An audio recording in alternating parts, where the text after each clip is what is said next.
Hello friends, नमस्कार, good morning, Ram Ram सा। आप सभी स्वस्थ होंगे, मस्त होंगे, अपने एग्ज़ाम की तैयारी कर रहे होंगे। दोस्तों, आप सभी को मैं बता देता हूँ, दिल्ली पुलिस वाहन चालक भर्ती 2022 की आज ये तीसरी क्लास है।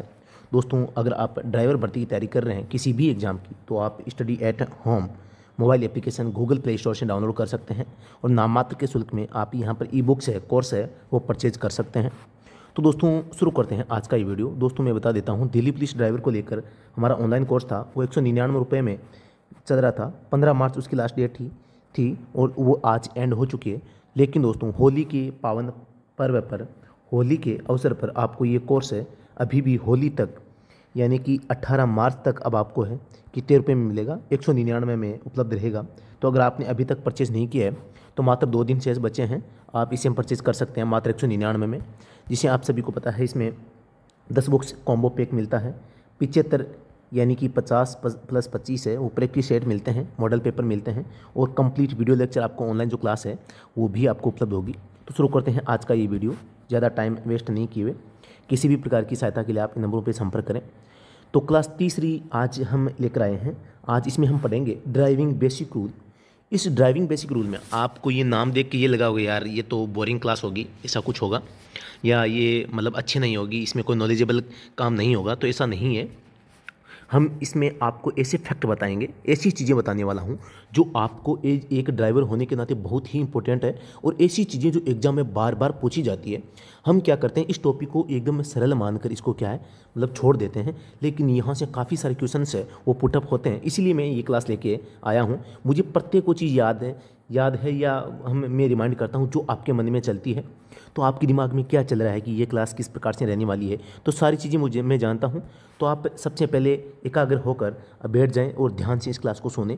जो फैक्ट अच्छे लगें उनको नोट डाउन करते जाएं। आप देखेंगे इसमें इतना अच्छा कंटेंट आपको इसमें मिलने वाला है। बस आपसे मैं 10 या 12 मिनट है इसमें मांगता हूँ। फिर लास्ट में कमेंट में बताना कि कैसा ये वीडियो कैसा है लगा है। अगर वीडियो पसंद आए तो इसको लाइक करें, शेयर करें और अपने दोस्तों के पास में भी भेजें दोस्तों।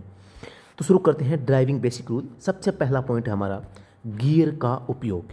आप सभी जानते हैं कि गियर क्या होता है। गियर वाहन के अंदर वाहनों में गियर की लोकेशन पता होनी चाहिए कि गियर कहाँ पर होता है, यानी ड्राइवर सीट है उस चालक सीट के किस साइड में लगा है। रिवर्स गियर और फ्रंट गियर की पोजीशन किस प्रकार से होती है। रिवर्स गियर एक तो टॉप मतलब ऊपर की साइड लगता है या नीचे की साइड में लगता है। वाहन की गति के अनुसार गियर का प्रयोग करने इसका भी पता होना चाहिए। पहला गियर किस स्पीड तक लगता है, दूसरा किस स्पीड तक लगता है, वो ये वाहनों के अनुसार आपको लगाना पड़ता है। और गाड़ी का जो आरपीएम होता है, रिवोल्यूशन पर मिनट, इसके बेस पे भी आप गियर का अनुमान लगा सकते हैं। यानी कि जो आरपीएम क्या होता है, एक प्रकार से व्हीकल का जो टॉर्क होता है, जो शाफ्ट का टॉर्क होता है, उस पर डिपेंड करता है। आगे मैं बात करता हूँ लीवरेज। लीवरेज किसे कहते हैं, गियर लीवरेज की बात कर रहा हूँ मैं। यानी कि जो हम एक ऐसी जो हैंडल जिसको पकड़ कर हम गियर चेंज करते हैं, आपको सबको पता है वाहन के अंदर होता है। तो गियर लीवरेज यानी जो वह लीवर या वह लीवरेज जिसको पकड़कर हम गियर चेंज करते हैं, बदलाव करते हैं, उसे लीवरेज कहते हैं। टॉप गियर किसे कहते हैं, जिसमें गाड़ी है वो मैक्सिमम स्पीड में वो चलती है, उसे हमें टॉप गियर कहते हैं। टॉप गियर में क्या होता है कि जो गाड़ी है वो अधिकतम गति से वो चलाई जा सकती है, उसे टॉप गियर कहा जाता है। गियर की पोजीशन कहाँ कहाँ पर, पहला कहाँ है, दूसरा कहाँ है, तीसरा कहाँ, चौथा, ये भी आपको पता होना चाहिए।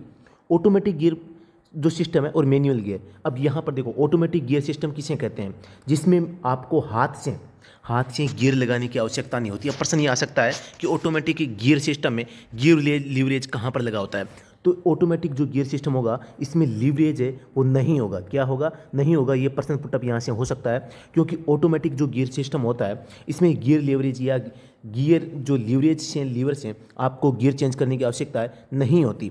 बल्कि जो मैनुअल गियर होता है इसमें किसे कहते हैं, मैनुअल का मतलब है आप अपने हाथ से, हैंड से आप गियर चेंज करते हैं या बदलते हैं, तो उसे मैनुअल गियर कहते हैं। ठीक है, जैसे 1 number, 2 number, 3 number, 4 number. Gear तो दोस्तों ऑटोमेटिक इसमें भी होते हैं, लेकिन ये ऑटो चेंज होते हैं। जैसे ही गाड़ी की स्पीड ज़्यादा या कम होगी उसके हिसाब से ऑटोमेटिक वो चेंज होते रहते हैं। अब मैं बात करता हूँ क्लच के बारे में। क्लच का उपयोग इंगेज और डिसंगेज करना। इसका कार्य क्या है कि क्लच का काम होता है इंगेज करना, डिसंगेज करना। अब किसके साथ में करना, सबसे पहले मैं आपको बता देता हूँ। एक तरफ होता है इंजन, एक तरफ होती है प्रोपेलर शाफ्ट। तो अब इंजन के बाद में आपको सभी को पता होगा कि यहाँ होती है क्रैंक शाफ्ट के आगे फ्लाईव्हील होती है और इसी फ्लाईव्हील के साथ में इसी फ्लाईव्हील के साथ में दोस्तों क्लच है वो लगा होता है। क्लच के बाद में क्या होता है, गियर बॉक्स होता है, और इस गियर बॉक्स के बाद में वो प्रोपेलर शाफ्ट होती है। ठीक है, इस प्रकार से इसका क्रम होता है। मैं दोबारा से बता देता हूँ, ध्यान से सुने। सबसे पहले मैं बात करता हूँ, इंजन होता है, इंजन के बाद में आपके क्रैंकशाफ्ट होती है, क्रैंकशाफ्ट के बाद में फ्लाईव्हील इसके रियर एंड पर यानी पिछले हिस्से पर लगा रहता है। फ्लाईव्हील एक प्रकार का पहिया होता है।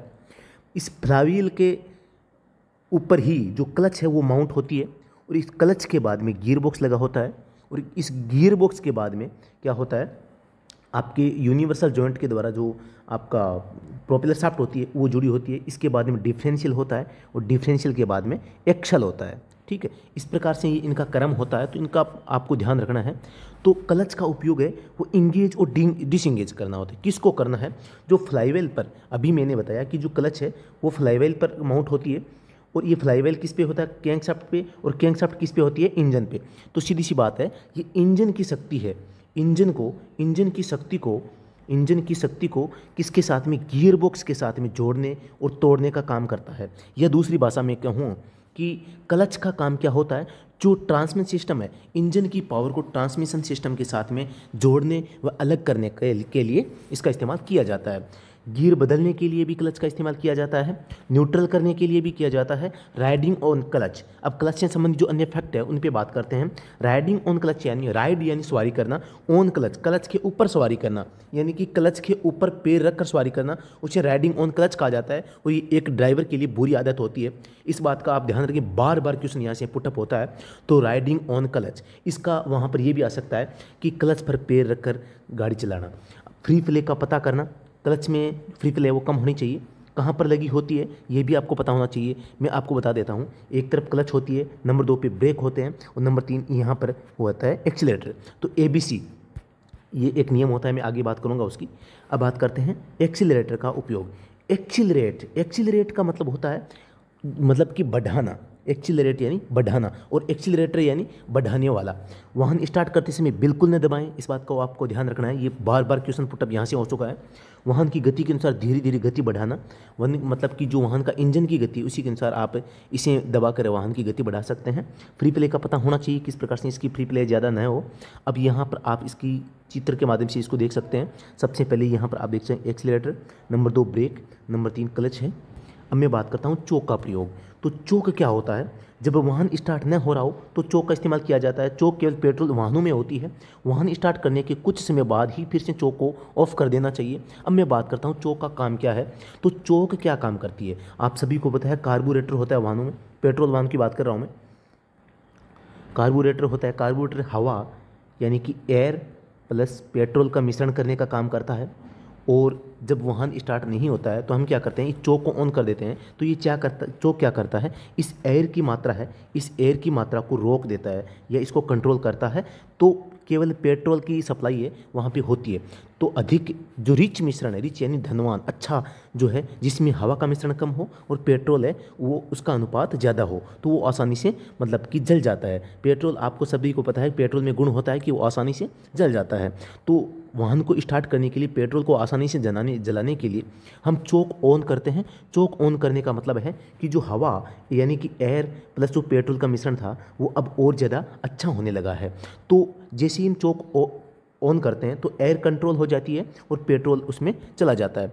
लेकिन आपको ध्यान रखना, वाहन स्टार्ट करने के कुछ समय बाद ही फिर से चोक को है ऑफ कर देना चाहिए। नहीं तो क्या है, इंजन पर भारी लोड भी पड़ेगा, इंजन है वो धुआं देने भी लग सकता है, और साथ ही दोस्तों आपका पेट्रोल भी ज़्यादा खर्च हो सकता है। अब मैं बात करता हूँ, इसका प्रयोग केवल पेट्रोल वाहनों में किया जाता है, चोक का। किसका, चोक का। अब बात बताओ कि भी अब आप कहोगे डीजल इंजन में क्यों नहीं किया जाता। तो डीजल इंजन में होता है इग्निशन।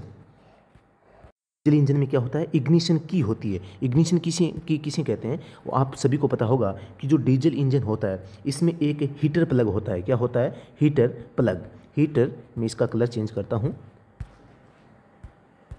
हीटर प्लग होता है। क्या होता है, हीटर प्लग। जैसे ही हम क्या करते हैं, अपने वाहन की चाबी को, जैसे माना कि चाबी इस प्रकार से गोल होती है, जैसे ही हमने यहाँ पर चाबी लगाई, चाबी को यहाँ से डाला, एक बार घुमाया, इतने में हमारा जो इग्निशन सिस्टम ऑन हो जाता है, ये हीटर प्लग ऑन हो जाता है, और ये हीटर प्लग है, ये मतलब कुछ ही समय में वाहन के अंदर, सिलेंडर के अंदर जो तापमान है उसको बढ़ा देता है। ये कहाँ लगा होता है? इग्निशन की के द्वारा जो हीटर प्लग होता है, हीटर प्लग कहाँ पे लगा होता है? सिलेंडर के अंदर माउंट होता है, तो वहाँ पर वहाँ का जो तापमान है उसको बढ़ा देता है। आप सभी को पता है जो डीजल इंजन होते हैं वो संपीड़न के सिद्धांत पे काम करते हैं। संपीड़न के द्वारा जो टेम्परेचर बढ़ता है, टेम्परेचर और जो दबाव बढ़ता है, उसके कारण वो डीजल है वो जलता है संपीड़न के कारण।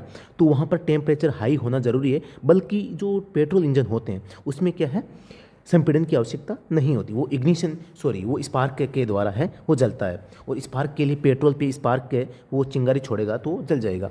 तो ये आपको ध्यान रखना है कि इग्निशन की यानी कि हीटर प्लग किसमें होता है? डीजल इंजन में। और जो स्पार्क प्लग यानी कि चोक का इस्तेमाल है, कार्बोरेटर चोक और स्पार्क प्लग, ये तीनों किसमें होते हैं? पेट्रोल इंजन में होते हैं। आगे बात करता हूँ मैं सही लेन में ड्राइविंग करना। वाहन हमेशा निर्धारित लेन में ही चलाएं। मल्टी लेन में सबसे दायां लेन ओवरटेकिंग लेन होता है। बहुत इंपॉर्टेंट, ये नीलेट में भी एग्जाम पूछा जा चुका है। मल्टी लेन पर सबसे दायां लेन ओवरटेकिंग लेन होता है।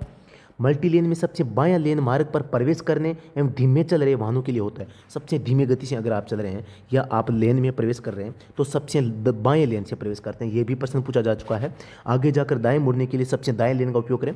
आगे जाकर आप यू टर्न लेना चाहते हैं या आप आगे जाकर दाईं साइड में मुड़ना चाहते हैं तो आपको सबसे जो दायां है उसमें, जैसे मैं आपको बात करूँ, ये 3 लेन है, तो ये 1 नंबर, ये 2 नंबर, 3 नंबर। अगर आपको दाएं मुड़ना है, आप यहाँ चल रहे हैं, तो आपको यहाँ से होके यहाँ से टर्न लेना चाहिए, ठीक है, सबसे बाएं लेन में। तो आगे बात करते हैं, मार्ग छोड़कर बाएं मुड़ने के लिए सबसे बाएं लेन का उपयोग करें। ये चीज़ें बार बार एग्जाम में पूछी जाती है, और हालांकि आपको ये एकदम सरल लगती है, लेकिन बहुत ही अच्छी चीज़ें हैं। ब्रेक की बात करें तो ब्रेक चेक करें, फ्री प्ले चेक करें। ब्रेक शू है उनको चेक करें कि भी कहीं वो घिस तो नहीं गए हैं। आगे मैं बात करता हूँ लाइट के बारे में। हेडलाइट सही से जल रही हो, इसको आप कन्फर्म करें। बिना हेडलाइट के आप वाहन गाड़ी पे सड़क पे नहीं चला सकते। सभी इंडिकेटर काम कर रहे हो। इंडिकेटर यानी साइड इंडिकेटर जो होते हैं, सिग्नल मुड़ने के लिए हम देते हैं। हेडलाइट की पर्याप्त रोशनी मिल रही हो। हेडलाइट ब्लैक पट्टी यानी कि जो हेडलाइट होती है इसके ऊपर ब्लैक पट्टी होती है, वो आजकल के वाहनों में इसको अनिवार्य नहीं किया गया, पहले के वाहनों में किया गया था। आजकल जो एडवांस लाइटें आ चुकी हैं इनमें ये ज़रूरी नहीं है। तो ये ब्लैक पट्टी 25% स्थान को घेरती है। कितने प्रतिशत स्थान को घेरती है? 25% स्थान को है वो घेरती है। ये प्रश्न भी पूछा जा सकता है, इस बात का भी आप ध्यान रखें। और टेल लाइट कहाँ होती है? पहली बात तो टेल लाइट पीछे लगी होती है। कहाँ लगी होती है? पीछे लगी होती है, कॉर्नर पे। और इस पर 3 कलर होते हैं। सबसे पहले आपके येलो या पीला होता है, नंबर 2 आपके वाइट होता है, और नंबर 3 रेड होता है। अब दोस्तों इसमें आप ये भी ध्यान रख सकते हैं कि रेड होता है ये ब्रेक लगाने पर होता है, वाइट कलर है वो रिवर्स करने पर होता है, और येलो कलर है आप साइड इंडिकेटर के रूप में इसका इस्तेमाल करते हैं। आगे बात करता हूँ मैं, आप यहाँ पर देख सकते हैं कि ये टेल लाइट लगी हुई है। सबसे ऊपर येलो लाइट है, तो येलो यानी पीला कलर आपको इंडिकेट यानी साइड इंडिकेटर के लिए। जो इसमें दिया हुआ है रेड कलर है, रेड कलर आपके ब्रेक के लिए, और वाइट कलर है इसमें आपके रिवर्स गियर के लिए इसमें काम में आता है। इसके अलावा यहाँ पर देख सकते हैं हेडलाइट का इस्तेमाल, यहाँ ये साइड इंडिकेटर है, और ये फॉग लाइट है जो कोहरे में या धुंध में या बारिश के मौसम में इनका इस्तेमाल किया जाता है। फॉग लाइट की विशेषता क्या होती है कि ये जो मतलब कि इनको ये वापस है वो अपना प्रकाश परावर्तित करके ड्राइवर को चकाचौंध नहीं करती, मतलब कि कोहरे, धुंध में, बारिश में, बर्फीले क्षेत्रों में भी ये मतलब रोशनी प्रदान करने में मतलब सक्षम होती है। आगे मैं बात करता हूँ ओवरटेक की। ओवरटेक के संबंध में हमेशा दाएं ओर से ओवरटेक करना चाहिए, हमेशा दाएं ओर से ओवरटेक करना चाहिए। लेकिन इसका एक अपवाद भी है, लेकिन आगे चल रहा वाहन दाएं मुड़ने या संकेत देने पर बाएं ओर से ओवरटेक किया जा सकता है। यानी कि ये 3 लाइन है, मैं बात करता हूँ 1 नंबर, 2 नंबर, 3 नंबर। यहाँ पर जो 2 नंबर में यहाँ पर जो वाहन चल रहा है ये अगर इस ओर संकेत मुड़कर इस ओर मुड़ने का संकेत कर रहा है और आप भी इसके पीछे चल रहे हैं, तो आप ये अगर इधर दाएं साइड में मुड़ना प्रारंभ कर देता है, यानी कि ये इधर मुड़ना संकेत कर देता है, तो आप इसके मतलब कि बाईं साइड से भी आप इसको ओवरटेक कर सकते हैं। लेकिन ये की कंडीशन है कि उसने या तो दाएं मुड़ना शुरू कर दिया हो या दाएं मुड़ने का संकेत दे दिया हो, ठीक है।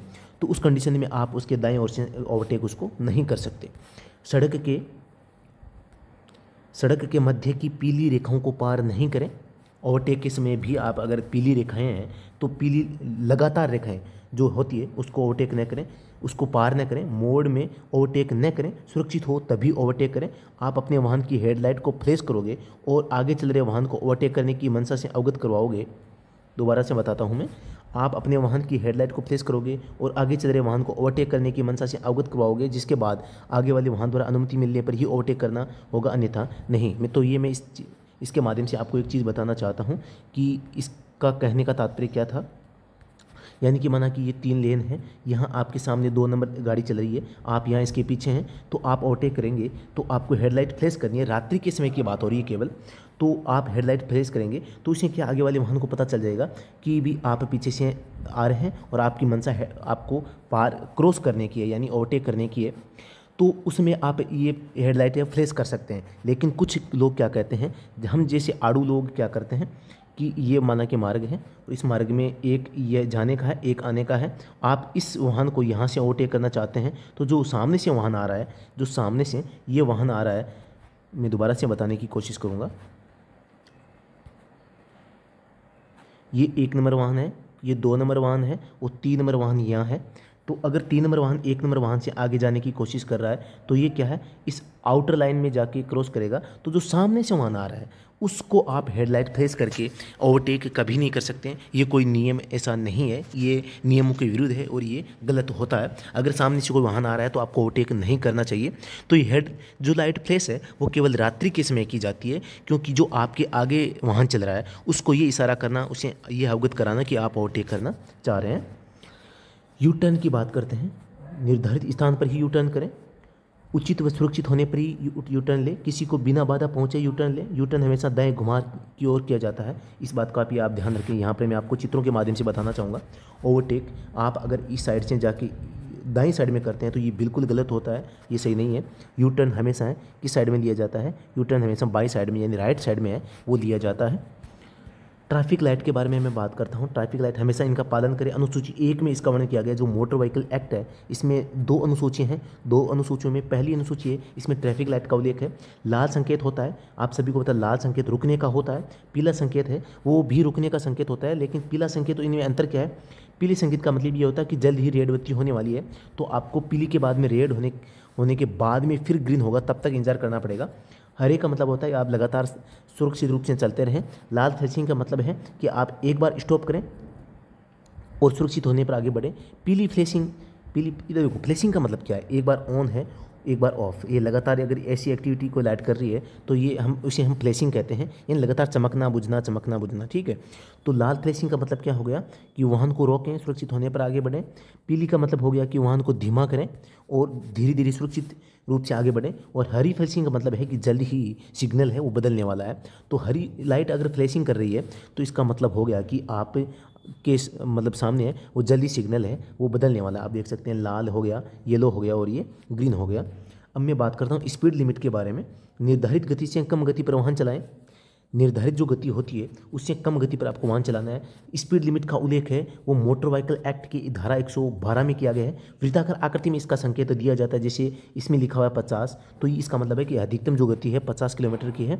इसके अलावा धारा 183 है, उसका ओवर स्पीड से संबंध है और उसके तहत अगर आप निर्धारित गति से अधिक गति पर वाहन चलाते हैं तो 2000 रुपये आपको जुर्माना देना पड़ेगा। धारा 184 रेड बत्ती पार करने पर है और 1 से 5000 व 6 माह की कैद का प्रावधान इसमें वो किया गया है। पहाड़ी क्षेत्र में आपको ध्यान कहाँ कहाँ रखना है। पहाड़ी क्षेत्र में बारिश, बर्फ़, कंकड़ पत्थर, बजरी इत्यादि रात्रि में अगर आप वहाँ चला रहे हैं तो आपको स्पीड है वो इस आधी या कम कर देनी चाहिए। क्या कर देनी चाहिए, स्पीड है वो कम कर देनी चाहिए। आपातकालीन नंबरों की बात करें तो यहाँ पर एम्बुलेंस है, एम्बुलेंस के लिए 108 और 102 नंबर होते हैं। हाईवे हेल्पलाइन 1033 होते हैं, या NH जो हेल्पलाइन होते हैं, नेशनल हाईवेज अथॉरिटी की जो हेल्पलाइन नंबर है वो 1033 होते हैं। और ये पंजाब एंड हरियाणा हाईकोर्ट जो पेपर हुआ था उसमें आ गया है। फायर की बात करें तो फायर की हेल्पलाइन नंबर 101 है। पुलिस के 100 नंबर होते हैं, आप सभी जानते हैं। तो ये कम से कम ये 4 नंबर आपको याद रखने चाहिए। क्या करें क्या न करें। वाहन के दस्तावेजों के संबंध में हमेशा साथ में रखें। लाइसेंस हमेशा साथ में अनिवार्य रूप से रखें। ध्यान रहे, मोटर व्हीकल एक्ट 2019 के बाद आप अपने वाहन के दस्तावेज डिजी लॉकर या एम परिवहन ऐप में भी डिजिटल रूप से रख सकते हैं। लेकिन इस बात को आपको ध्यान रखना है कि इन ऐप्स के अंदर आप जाओगे, वहाँ पर डॉक्यूमेंट्स के नंबर मांगेगा और ये वेरीफाई करेगा। अगर वेरीफाइड आ जाता है तो ही ये वैलिड रहेगा, अदरवाइज ये वैलिड नहीं रहेगा। अब ये चीज़ें आपको कहाँ मिलेगी? एक तो डिजी लॉकर है, एक एम परिवहन ऐप, ये प्ले स्टोर पे आपको मिल सकते हैं और ये भारत सरकार के द्वारा मान्यता प्राप्त ऐप हैं। आप इन्हीं पे रखें, किसी दूसरे ऐप पे न रखें। कुछ लोग क्या करते हैं, जीमेल पे अकाउंट पे कहीं भी पीडीएफ बना रखी है और उसको शो करते हैं। हालांकि ट्रैफिक पुलिस वाले लाइजनिंग से उसको आपको मान्यता दे सकते हैं, लेकिन अगर लीगली देखें तो ये डिजी लॉकर और एम परिवहन ऐप से वेरीफाइड है, वही इसमें लीगल माने जाते हैं। तो आप ये प्रयास करें, सभी जो दस्तावेज होते हैं, जैसे मैं आरसी की बात करूँ, लाइसेंस की बात करूँ, डीएल की ड्राइविंग लाइसेंस की बात करूँ, फिटनेस की बात करूं, या मैं बात करूं आपके पीयूसीसी की या परमिट की बात करते हैं, इस प्रकार की जितने भी दस्तावेज होते हैं, आजकल फास्टैग भी अनिवार्य हो गया है, तो इस प्रकार की सारे दस्तावेज अपने पास में हैं, वो रखना चाहिए। टैक्स वाला भी, अगर आप टैक्स की कोई गाड़ी चला रहे हैं टैक्स भरने वाली, तो वो भी आप साथ में रखें। वाहन के इंडिकेटर, लाइट, हॉर्न को चेक करें, हमेशा सही स्थिति में होनी चाहिए। टायर का प्रेशर, टायर के प्रेशर में मैं बात करता हूँ तो टायर का प्रेशर सही हो। प्रेशर गेज, अब टायर का प्रेशर किससे देखा जाता है? प्रेशर गेज देखा जाता है। किस में मापा जाता है? PSI यानी कि पौंड पर स्क्वायर इंच में ये देखा जाता है। अब ये प्रेशर गेज किसके माध्यम से ये हवा का प्रेशर देखता है? तो इसमें बोर्डन ट्यूब गेज का उपयोग किया जाता है, यानी कि इसमें एक छोटी सी ट्यूब लगी होती है जिसे हम बर्डन ट्यूब या बोर्डन ट्यूब कहते हैं। और इस गेज का नाम हम दूसरी भाषा में कहें तो बोर्डन ट्यूब गेज इसका जो है मतलब कि नाम है वो रखा गया। तो एग्जाम में ये भी हो सकता है, जेके एसएसबी ड्राइवर का एक एग्जाम हुआ था, उसमें प्रेशर गेज ना आकर ये नाम आया था बोर्डन ट्यूब गेज, कि हवा का प्रेशर किसके द्वारा मतलब कि मापा जाता है, तो हो जाएगा बर्डन ट्यूब गेज के द्वारा या प्रेशर गेज के द्वारा। तो दोनों ही ऑप्शन आपको ध्यान रखने हैं, दोनों ही चीज़ें ध्यान रखनी है। अब मैं बात करता हूँ मिरर या दर्पण में लगे हों, ये आप सुनिश्चित करें सही स्थिति में हो, ये भी ध्यान रखें। सबसे पहले मैं बात करता हूँ उत्तल दर्पण। ये उत्तल दर्पण, ये मिरर है, यानी कि जो उत्तल दर्पण होते हैं इनका इस्तेमाल मिरर यानी कि दर्पण में काम में लिया जाता है। जो जिसे हम कहते हैं शीशा, साइड शीशे होते हैं या पीछे देखने का जो दृश्य देखने का जो शीशा होता है, उनमें उत्तल दर्पण का इस्तेमाल किया जाता है, जिन्हें हम मिरर कहते हैं। और दोस्तों इसमें जो शीशा काम में आता है, दर्पण काम में आता है, वो कौन सा होता है? मध्योन्नत या बहिर्गोल आईना होता है। दोस्तों ये मध्योन्नत और बहिर्गोल है, ये इसी उत्तल दर्पण का नाम है, मध्योन्नत और बहिर्गोल। ये दोस्तों इसरो एग्जाम में आ चुका है, एम्स ड्राइवर एग्जाम में आ चुका है, जेके एसएसबी एग्जाम में आ चुका है, मध्योन्नत या बहिर्गोल। तो आप इन दोनों नामों को भी ध्यान रखें, उत्तल दर्पण के साथ साथ मध्योन्नत और बहिर्गोल दर्पण। इसके अलावा मैं एक चीज़ आपको और बताने देना चाहता हूँ, यहाँ पर आया है अवतल दर्पण। अवतल दर्पण हेडलाइट में लगा होता है और ये अंतर्गोल आईना होता है। देखो उत्तल दर्पण मिरर है, होता है साइड मिरर में होता है, वो होता है बहिर्गोल, और जो अवतल दर्पण हेडलाइट में होता है वो होता है अंतर्गोल। तो आप दोनों में अंतर करें और इनमें इनको याद करने की कोशिश करें। इसके अलावा जो साइड मिरर होता है, साइड जो शीशा होता है गाड़ी का, उस पे के ऊपर क्या लिखा होता है, मैं थोड़ा कलर चेंज करता हूँ, इस पे होता है objects in mirror are closer than they appear. चलो मैं आपको 10 सेकंड का टाइम देता हूँ, इसका मतलब क्या होता है आप कमेंट करें, वीडियो को पॉज करें और पॉज करके इसका कमेंट में लिखें कि इसका अर्थ क्या होता है। देखें आपको कितना क्या याद है। तो इसका मतलब ये होता है कि ऑब्जेक्ट्स यानी वस्तुएं इन मिरर यानी कि इस दर्पण में, आर क्लोजर यानी कि पास में है, देन दे अपीयर यानी कि जितनी वो नज़दीक, देन दे अपीयर कि वो जितनी दिख रही है उससे भी वो वस्तुएं क्या है, नज़दीक है। क्योंकि ये जो दर्पण होता है वो क्या करता है, बड़ी वस्तु को छोटा करके दिखाता है, बड़ी वस्तु को छोटा करके दिखाता है। क्या करता है? छोटा करके दिखाता है। तो इसमें यार ये कलर अभी भी सूटेबल नहीं है, मैं थोड़ा और चेंज करता हूँ। देखें इसको कौन सा करें, ये लोग करें, देखें इस प्रकार से हैं। चलो, जो ये क्या करता है, बड़ा जो होता है बड़े को छोटा करके दिखाता है, बड़े को छोटा करता है। तो ये वस्तु अगर बड़ी होगी, इसको छोटा करेगा तो हमें लगेगा ये वस्तु दूर है, लेकिन दूर नहीं है। इसीलिए ये यहाँ पर लिखा होता है कि जो objects mirror are closer than they appear, यानी कि जो वस्तु आपको जहाँ पर दिख रही है वो उससे भी नज़दीक है। इस बात का आप ध्यान रखें, ये इसका कहने का मतलब होता है। तो आपने देख लिया होगा कि अवतल दर्पण कहाँ होता है, हेडलाइट में होता है और उसको अंतर्गोल भी बोलते हैं। उत्तल दर्पण मिरर, साइड मिरर में होता है, उसे मध्योन्नत या बहिर्गोल आईना भी कहते हैं। अब मैं बात करता हूँ वाहन की स्पीड के बारे में। नियंत्रित अवस्था में हो, साथ ही निर्धारित सीमा से अधिक न हो। अभी मैंने आपको बताया था कि धारा 112 में इसका उल्लेख है, वो किया गया है, और धारा 183 के तहत आप ओवर स्पीडिंग में आपका जुर्माना हो सकता है, और 184 के तहत रेड लाइट क्रॉस करने पर आपका जुर्माना हो सकता है 1 से 5,000। धारा 184 है वो आपके रेड लाइट की है, जहाँ पर 1 से 5,000 तक जुर्माना है और 6 माह की कैद है। तो इस बात का भी आप ध्यान रखें। मैं कलर फिर से चेंज करता हूँ, देखें ये भी सही नहीं लग रहा मुझे, ठीक है ये ठीक लग रहा है। तो अभी वाहन की स्पीड के संबंध में बात करता हूँ। 3 प्रकार के मीटर इसमें होते हैं, एक होता है ओडोमीटर, एक होता है स्पीडोमीटर, एक होता है ट्रिप मीटर। ओडोमीटर क्या करता है? ओडोमीटर जिसमें आप देखते हैं कि जो जैसे वैल्यू आती है 13,836 किलोमीटर और 1, 2, 3 ये मिनी किलोमीटर होते हैं, तो इस प्रकार का जो लिखा होता है वो ओडोमीटर होता है। स्पीडोमीटर जो स्पीड बताता है, ट्रिप मीटर जो एक छोटी ट्रिप की के बारे में बताता है। यहाँ पर चित्र के माध्यम से आप देख सकते हैं सॉरी, जो ये दिख रहा है ये ओडोमीटर है और जो ये सुई दिख रही है ये होता है आपके स्पीड मीटर और ये होता है ट्रिप मीटर। यानी कि 965 किलोमीटर ये एक ट्रिप में, यानी कि एक छोटी यात्रा होती है। यानी कि आप अजमेर से जयपुर जा रहे हैं, आप ये चाहते हैं कि गाड़ी कितने किलोमीटर चलेगी तो उसका पता करना, तो ट्रिप मीटर इसमें काम आता है। आगे मैं बात करता हूँ, आपातकालीन वाहनों को रास्ता दें। फायर, पुलिस, एम्बुलेंस व अन्य आपातकालीन जो वाहन होते हैं इनको आपको रास्ता देना अनिवार्य है। धारा 194 के तहत जुर्माने का 10,000 या 6 माह की कैद का प्रावधान है वो किया गया है और ये 2019 में नई धारा जोड़ी गई है। नई धारा, इसको बिल्कुल आप ध्यान रखें। इसके बारे में 2 से 3 क्वेश्चन पुटअप हो सकते हैं जो नई धाराएं जुड़ी है। इसके संबंध में मैं एक अलग से वीडियो बना दूंगा कि कौन कौन सी धारा जुड़ी है, उनका क्या मतलब है। तो जो आपातकालीन वाहन होते हैं इनको जो इनके संबंध में इनको मतलब कि रास्ता देना अनिवार्य कर दिया गया है और साथ ही धारा 194 जोड़कर जुर्माने का प्रावधान है 10,000 तक रखा गया है और 6 माह की जेल का भी प्रावधान है किया गया है, या दोनों का। आगे बात करता हूँ अपनी लेन में गाड़ी चलाना। ये तो आप भी जानते हैं अपनी लेन में ही गाड़ी चलानी चाहिए। ये नहीं हो कि आप एक बार इस लेन में एक बार इस लेन में जाएं, तो ये मतलब कि खतरनाक ड्राइविंग में आता है। जेब्रा क्रॉसिंग की बात करें, पैदल पार पथ पर सिग्नल चाहे कोई भी हो, लेकिन पैदल यात्रियों को सड़क पार करने की प्राथमिकता होती है। कई बार प्रश्न पूछा जा चुका है कि पैदल पार पथ पर पैदल यात्री इंतजार कर रहा है, वो जा नहीं रहा है या बीच में रुक गया है, कुछ भी करो चाहिए, बस आपका कर्तव्य है कि पैदल यात्री जब तक सड़क पर है आपको सुरक्षित रहना है, अपने वाहन को रोकना है। जेब्रा क्रॉसिंग को हम पैदल पार पथ के नाम से जानते हैं, जेब्रा क्रॉसिंग भी कहते हैं, पेडेस्ट्रियन भी कह सकते हैं, पदयात्री मार्ग है वो भी कह सकते हैं। इसके 3-4 नाम हैं। तो इसके अलावा मैं आपको यहाँ पर दिखाना चाहूँगा कि आप देख सकते हैं यहाँ पर ये पेडेस्ट्रियन बना हुआ है, इससे पहले स्टॉप लाइन यहाँ पर होती है। तो और ये एक अपनी लेन में गाड़ी खड़ी है। अब मैं बात करता हूँ स्टॉप लाइन जो होती है, स्टॉप लाइन 6 mm मोटी होती है, सॉरी 6 सेंटीमीटर होती है, 6 सेमी मोटी ये होती है। आगे मैं बात करता हूँ मानसिक रूप से तैयार होना। मानसिक रूप से तैयार होना यानी आप कभी भी वाहन चलाते हैं तो आपकी मानसिक स्थिति ठीक होनी चाहिए, क्या नहीं करना चाहिए आपको गाड़ी चलाते समय, क्या नहीं करना है वो चीज़ बताता हूँ मैं।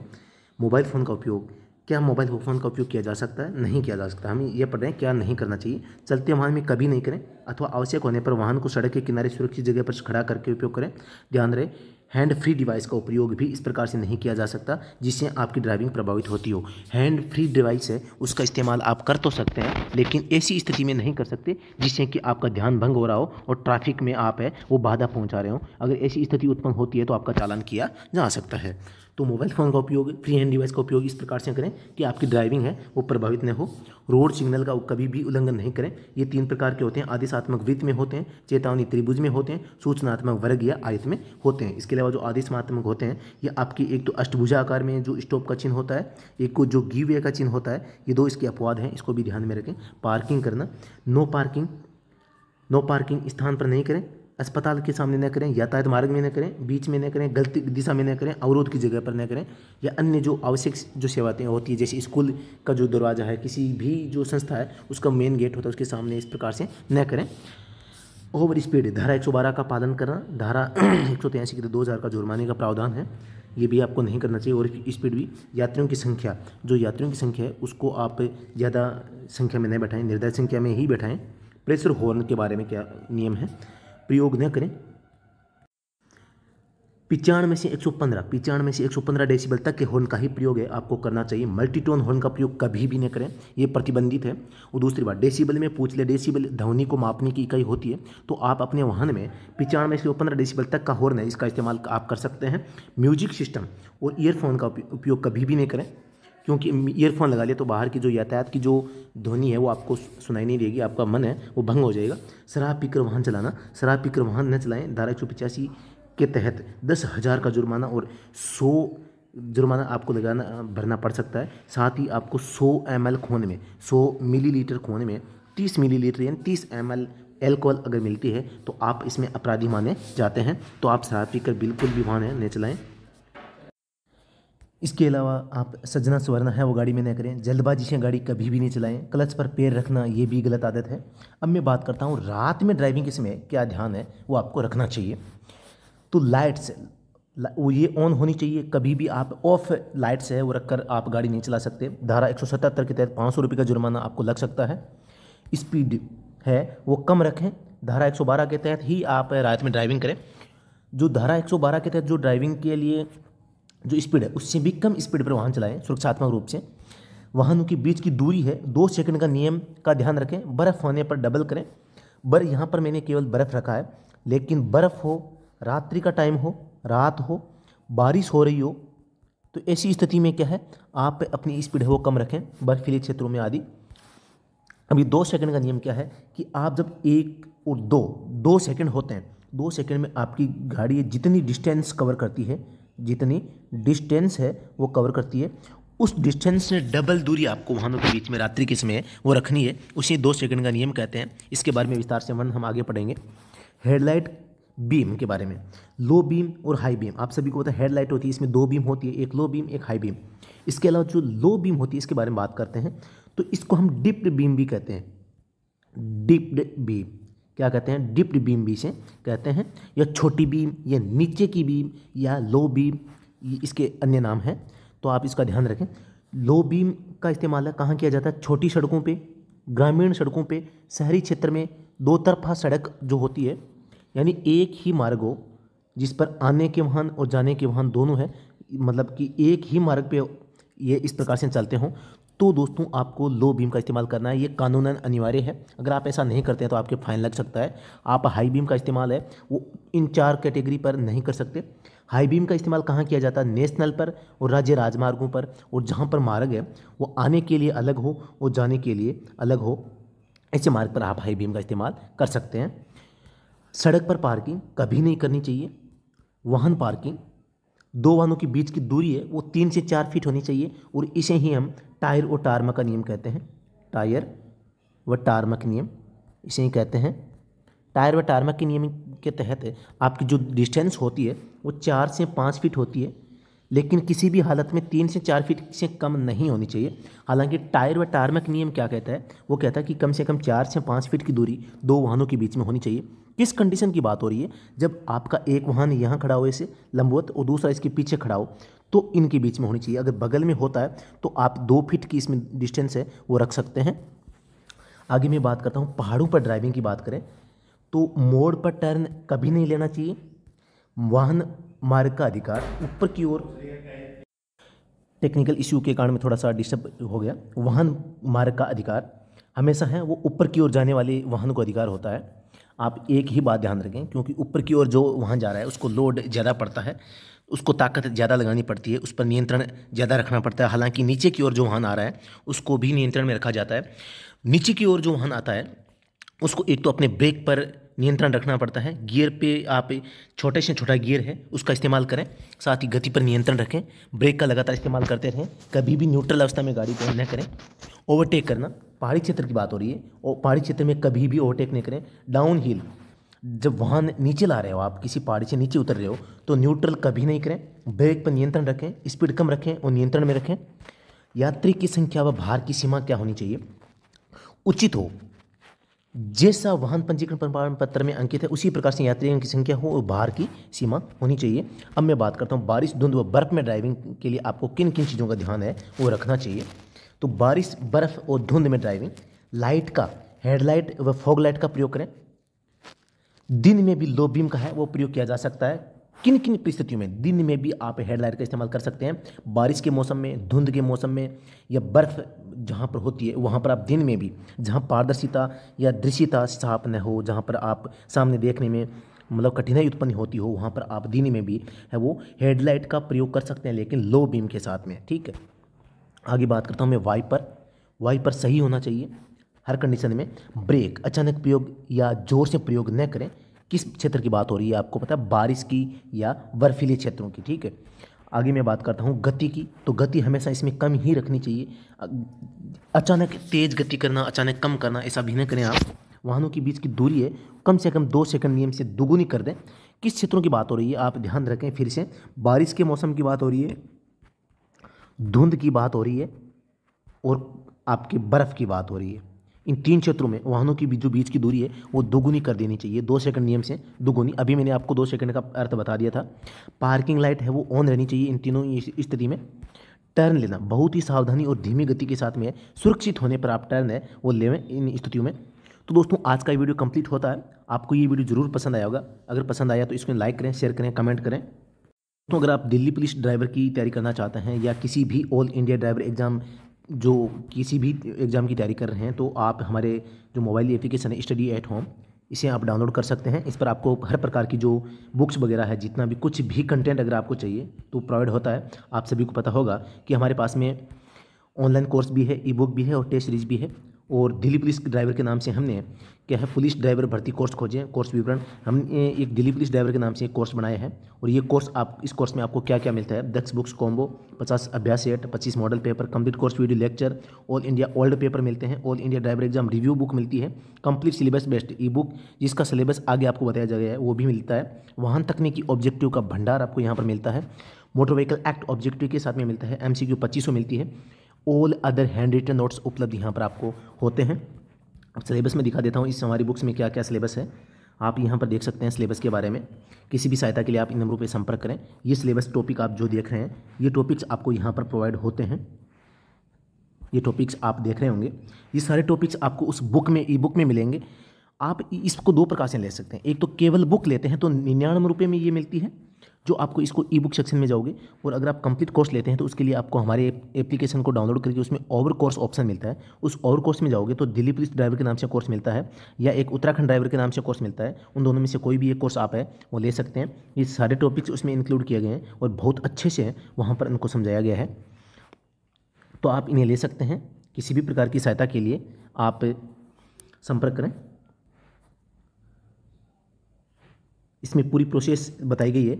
इस PDF का लिंक है डिस्क्रिप्शन में दिया गया है, तो वहाँ पर भी जाकर आप इसे मतलब कि देख सकते हैं कि भी किस प्रकार से क्या कौन सा कंटेंट है, क्या हमें वहाँ पर मिल रहा है। तो दोस्तों अभी के लिए इतना ही, फिर से मिलते हैं नेक्स्ट वीडियो में। तब तक के लिए धन्यवाद। जय हिंद, जय भारत।